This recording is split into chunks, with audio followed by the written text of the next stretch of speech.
మనం మన ధర్మాన్ని ఆచరించాలి. అయితే మీ అందరికి జడలేసుకోవడం వచ్చు కదా, ఎంతమంది వేసుకున్నారు చెప్పండి, వేలతో లెక్కేయచ్చు.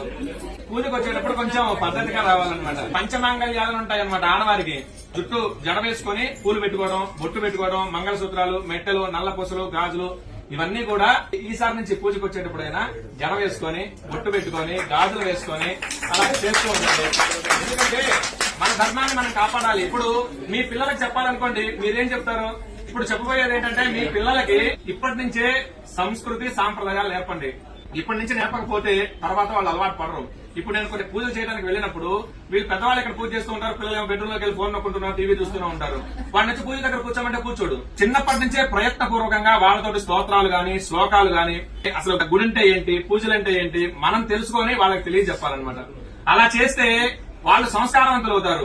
చదువు 30% ఉన్నా మిగతా 70% సంస్కారం ఉండాలి. ఆ సంస్కారం వల్లనే చివరి దశలో వాళ్ళు మనం చూసుకోగలిగేది అనమాట. వృద్ధాశ్రమాలు ఎందుకు ఉంటున్నాయంటే పిల్లల్లో అవగాహన లేక, పెద్దవాళ్ళు చెప్పక.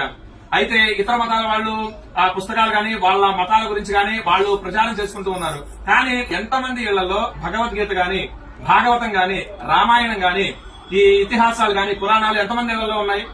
ఒక పుస్తకాలు ఎంతమంది రోజు కనీసం ఒక్క శ్లోకం చదువుతున్నారా?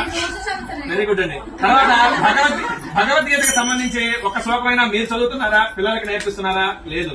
కాకపోతే ఈ సీరియల్స్, సినిమాలు వస్తూ ఉంటాయి, ఎంటర్టైన్మెంట్ ఉండొచ్చు జీవితంలో. కానీ జీవితం మొత్తం ఎంటర్టైన్మెంట్ కాకూడదు. మనకి 54 లక్షల జీవరాశులు ఉన్నాయి. వాటిల్లో విచక్షణ కలిగింది, బుద్ధి కలిగింది ఒక మనుషులకి మాత్రమే. మనకి జ్ఞానం ఉంది, బుద్ధి ఉంది.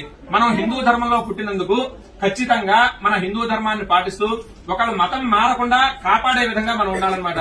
ఇప్పుడు ఎడారి మతం వాడు వచ్చేసి నా మతంలో ఇది ఉంది అని చెప్పినప్పుడు మనం కూడా చెప్పగలగాలిగా. శివుడు ఎంత శక్తివంతుడు, రాముడు ఎంత శక్తివంతుడు, విష్ణుమూర్తి ఎంత శక్తివంతుడు, వీళ్ళు ఎంతమందితో యుద్ధం చేశారు, ఏమేం చేశారని మనకు తెలియాలి ముందు, వాళ్ళకి చెప్పాలి అంటే. లేదు అంటే వాడు చెప్పేది నిజం అనుకుంటాం.